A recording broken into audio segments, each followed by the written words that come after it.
Do you trust in the compassionate heart and transforming love of our God? A blessed day, my dear brothers and sisters. This is our reflection question for today. Holy Spirit, make my heart open to the Word of God. Make my heart open to goodness. Make my heart open to the beauty of God every day. Amen.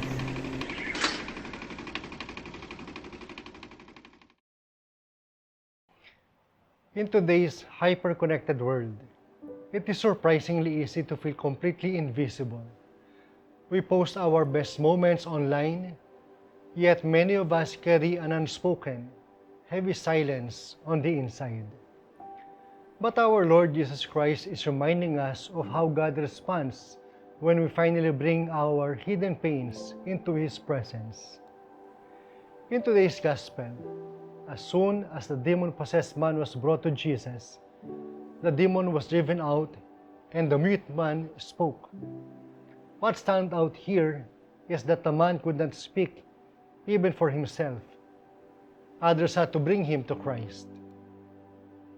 The crowd was amazed, but the Pharisees sneered, showing how easy it is to look at someone's healing with skepticism. Jesus ignores the critics.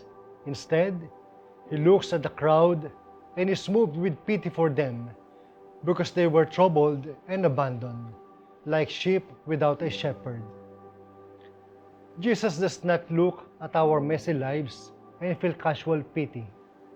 He feels our pain with us. In our own lives, we often find ourselves spiritually mute. We get paralyzed by shame, anxiety, or the brokenness of our past, and we don't know how to pray. But Jesus reminds us that God always takes the initiative. He does not ignore the silent cries of our hearts. When we don't have the words, simply showing up and placing ourselves before Him is a prayer in itself.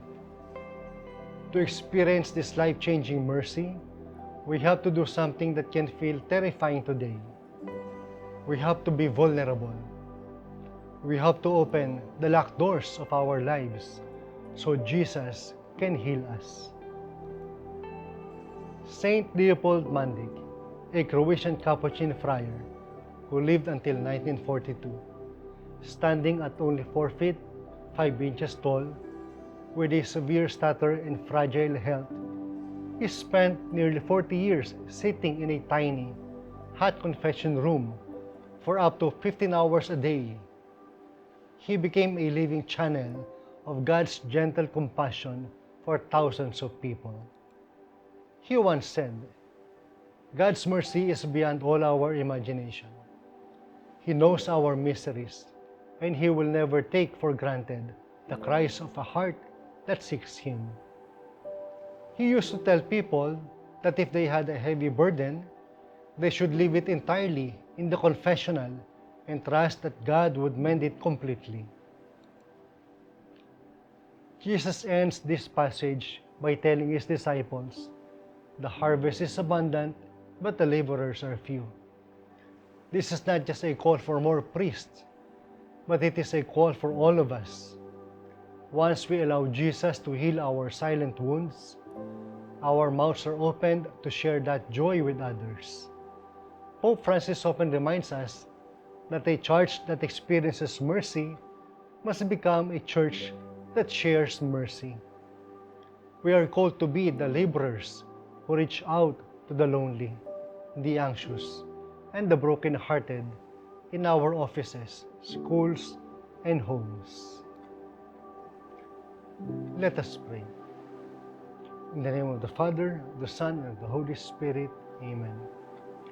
Heavenly Father, thank you for always reaching out to us, feeling our pains, and carrying our burdens. May you give us a grace to always trust in your compassionate heart and submit our lives to your transforming love.